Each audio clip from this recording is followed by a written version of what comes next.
म तारानाथ गौतम, म काठमाडौँमा बस्छु अहिले र म सरकारी सेवामा लामो समयसम्म काम गरेको नेपाल सरकारको सहसचिवबाट चाहिँ अवकाश प्राप्त व्यक्ति हो र अहिले यसो पुस्तकहरू लेख्ने, काव्य कविताहरू लेख्ने यस्तै काममा चाहिँ नि आफू व्यस्त रहिरहेको छु। आजभोलि यो राजनीतिक विरोधका कुराहरू वर्तमान सरकार प्रति चाहिँ लक्षित गरेर गरिरहेको देखिया छ।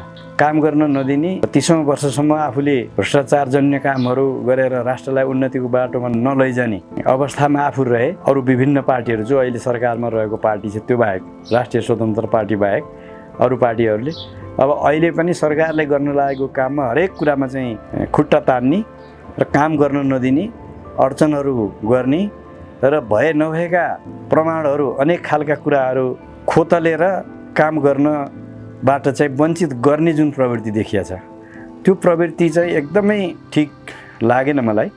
किनभने काम गर्न दिनुपर्यो, कमसेकम पनि सरकार गठन भएको 1 महिना पनि भएको छैन, अनि त्यसरी विरोधको स्वरहरू मचाएर र काम गर्न नदिने प्रवृत्ति चाहिँ हुनु हुँदैन।